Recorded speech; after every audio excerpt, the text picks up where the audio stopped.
بسم الله الرحمن الرحيم إن الحمد لله نحمده ونصلي على رسول الكريم اما بعد.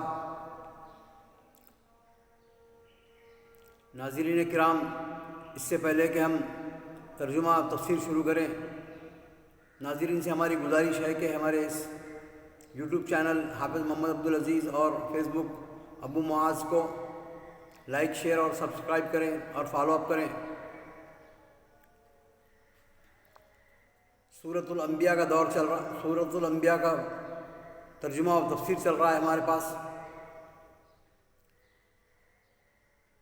سورۃ الانبیاء آیت نمبر 79. اللہ تعالیٰ ذکر کر رہے ہیں سلیمان اور داؤد علیہ السلام کا.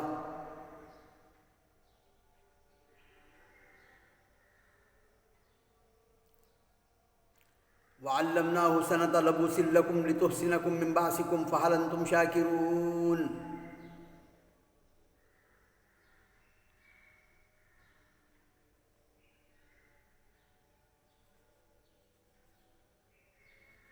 اور ہم نے اسے تمہارے لیے لباس بنانے کی کاریگری سکھائی تاکہ لڑائی کے ضرر سے تمہارا بچاؤ ہو سکے. انہیں آپ لوہا، تانبا، پیتل تمام چیز پگھلا کر اس کو جو ہے نا ایک قالب میں ڈھال کر اس کو جو ہے لباس کی شکل میں بناتے تھے. زرہ بختر جو آرمری جو بولتے ہیں فوجی زبان میں، تو آرمری بناتے تھے آپ، ڈھالیں اور جو ہے نا تلواریں وغیرہ. سلیمان علیہ السلام کو اللہ تعالیٰ اتنی ملکہ دیا تھا، اتنا جو ہے نا فہم اور جو ہے نا فراست دی تھی، اور آپ کے پاس صلاحیت تھی کہ آپ لوہے کو جو ہے نا موڑ دیتے تھے. تو فرمائے کہ اور ہم نے اسے تمہارے لیے لباس بنانے کی. سلیمان علیہ السلام کے لیے تعلق سے اللہ تعالیٰ فرماتے ہیں ہم نے اس کا صحیح فیصلہ سلیمان کو سمجھا دیا. ہاں، ہر ایک کو ہم نے حکم و علم دے رکھا تھا، اور داؤد کے تابع ہم نے پہاڑ کر دیے تھے جو تسبیح کرتے تھے. داؤد علیہ السلام جو ہے نا بڑے بڑے پہاڑ جو ہے آپ کے سامنے تسبیح بیان کرتے تھے اللہ تعالیٰ کی. آپ جو ہے جیسا چاہے اس سے کام لیتے تھے. پہاڑوں کے جنوں سے تراشنے کا، پہاڑ پتھر وغیرہ تراش کر جو ہے نا بڑے بڑے محرابیں اور بڑے بڑے جو ہے تمثال اشکال بناتے تھے. اس زمانے میں داؤد اور سلیمان علیہ السلام کی شریعت کے اندر جو ہے نا یہ تمثال بنانا، جیسے کہ بڑے بڑے بتیں وغیرہ ہے، جیسا کہ باز ہے، شاہین ہے، اس کی شکل کے بڑے بڑے آج دیکھے ہوں گے آپ، عاد اور سمود کے، اور یہ لبنان، فلسطین، بیت الحم اور شام کی سرزمین میں بڑے بڑے پہاڑ ہیں اور بڑے بڑے ستون کو تراش کر بنائے تھے سلیمان علیہ السلام کی فوجیوں میں سے. سلیمان علیہ السلام کی جو رعایا میں سے، اس میں جن بھی تھے، انس بھی تھے اور چرند پرند تھے. آپ کی بہت بڑی حکومت تھی، بہت بڑی سلطنت تھی، حتیٰ کہ جن بڑے بڑے جن آپ کے تابع تھے اور آپ کے حکم سے کام کرتے تھے. اور ہم نے داؤد کے تابع کر دیا پہاڑ جو تسبیح کرتے تھے، اور پرند بھی، یعنی جتنے بھی پرندے سب کو بولی آتی تھی سلیمان علیہ السلام کو، اور ہم نے ہی کرنے والے ہیں، اور ہم ہی کرنے والے ہیں یہ تمام چیز. یعنی پرندے بھی داؤد علیہ السلام کی پرسوز آواز سن کر اللہ کی تسبیح کرنے لگتے. والطیرہ یا تو مفتوح ہے، اس کا عطف الجبال پر ہے، یا پھر یہ مرفوع ہے، خبر محذوف کا مبتدا ہے. یعنی والطیر مسخرات، مطلب یہ ہے کہ پرندے بھی داؤد علیہ السلام کے لیے مسخر کر دیے گئے تھے.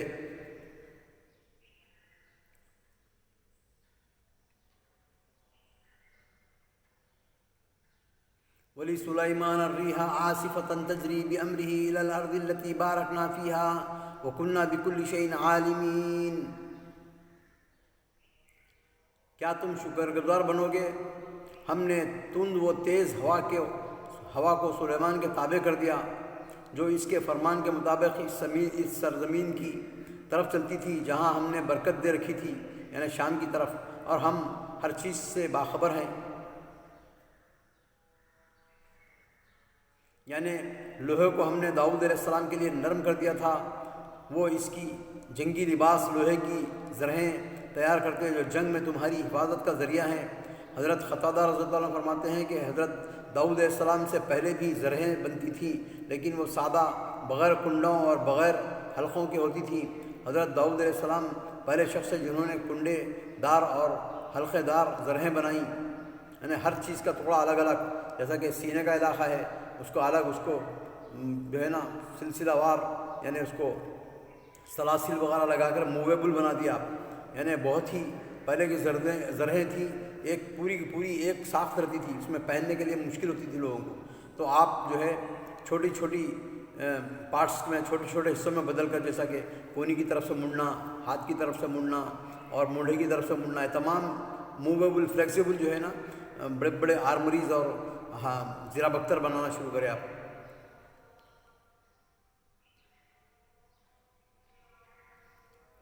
ومن الشیاطین من یغوصون له ویعملون عملا دون ذلك وکنا لهم حافظین۔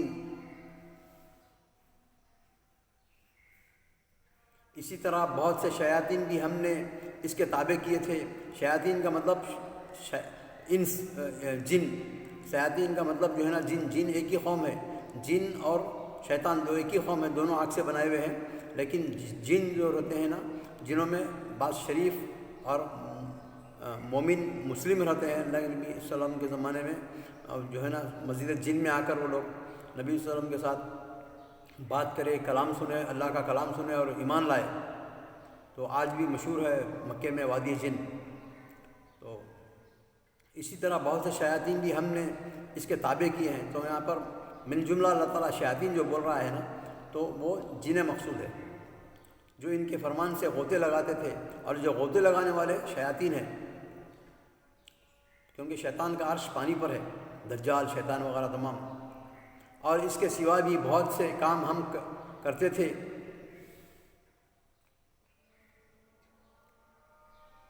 جنات بھی سلیمان علیہ السلام کے تابع تھے، جو ان کے حکم سے سمندروں میں غوطے لگاتے اور موتی اور جواہرات نکال لاتے۔ اسی طرح دیگر عمارتی کام جو آپ چاہتے تھے کرواتے تھے ان سے۔ وَأَيُّوبَ إِذْ نَادَىٰ رَبَّهُ أَنِّي مَسَّنِيَ الضُّرُّ وَأَنْتَ أَرْحَمُ الرَّاحِمِينَ۔ ایوب علیہ السلام کا واقعہ سنا رہے ہیں اللہ، ایوب علیہ السلام کا جو ہے نا آپ کا عمل بتا رہے ہیں۔ وَأَيُّوبَ إِذْ نَادَىٰ، جب ایوب نے ندا دی، پکارا اللہ تعالیٰ کو، اپنے رب کو، انی مسنی الضر وانت ارحم الراحمین۔ ایوب کی اس حالت کو یاد کرو جب کہ اس نے اپنے پروردگار کو پکارا کہ مجھے یہ بیماری لگ گئی ہے اور تو رحم کرنے والا ہے، زیادہ رحم کر۔ وانت ارحم الراحمین۔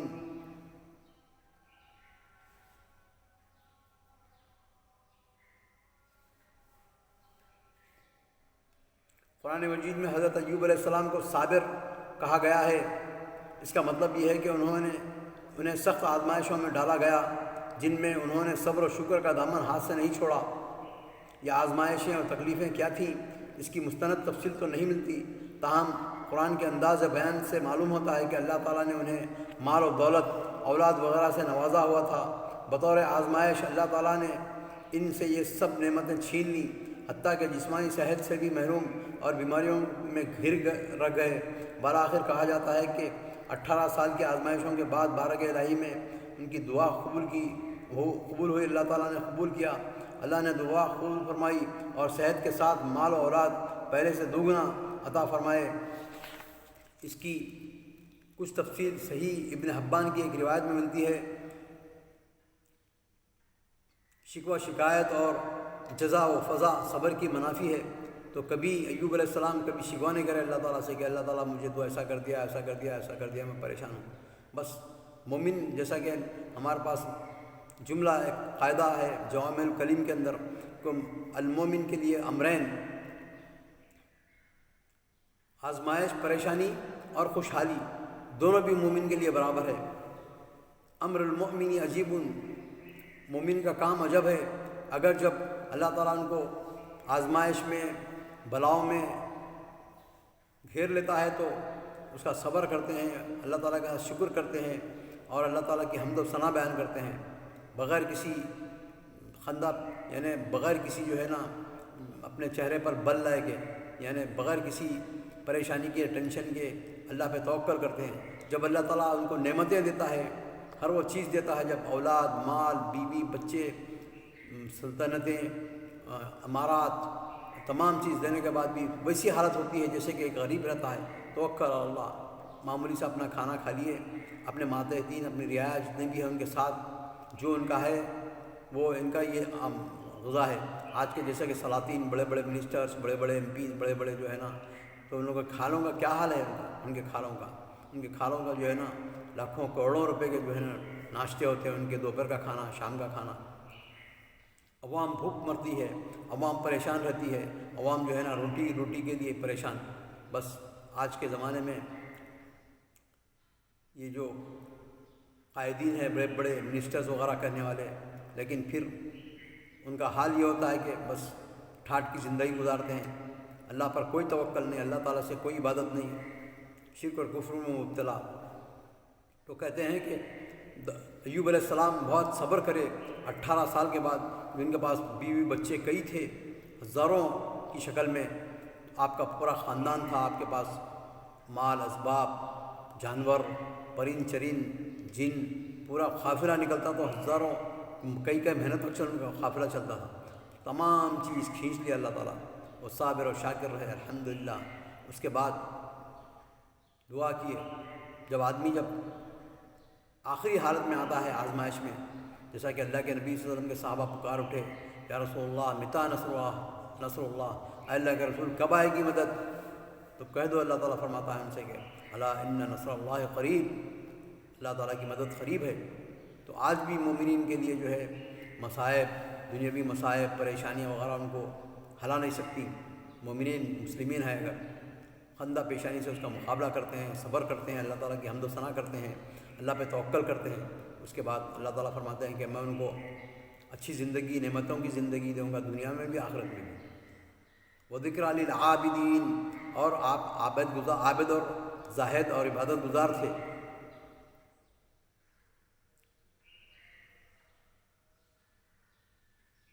واسماعیل وادریس وذا الکفل کل من الصابرین، تمام انبیاء کا فردن نام لے کے اللہ تعالیٰ میں بیان کر رہے ہیں۔ اسماعیل اور ادریس اور ذا الکفل تمام کے تمام صابر اور شاکر بندے تھے، اللہ تعالیٰ کے انبیاء تھے۔ اور اسماعیل اور ادریس و ذو الکفل یہ سب صابر لوگ تھے۔ ذو الکفل کے بارے میں اختلاف ہے کہ وہ نبی تھے یا نہیں، بعض ان کی نبوت کے اور بعض ولایت کے قائل ہیں۔ امام ابن جریر رحمۃ اللہ علیہ نے ان کی بابت توقف اختیار کیا ہے۔ امام ابن کثیر رحمۃ اللہ فرماتے ہیں کہ قرآن میں نبیوں کے ساتھ ان کا ذکر ان کے نبی ہونے کو ظاہر کرتا ہے۔ اللہ عالم۔ اللہ تعالیٰ سے دعا ہے کہ ہم کو قرآن پڑھنے کی، سمجھنے کی، عمل کرنے کی اور صحیح دعوت و تبلیغ کرنے کی توفیق عطا فرما۔ وآخر دعوانا الحمدللہ رب العالمین۔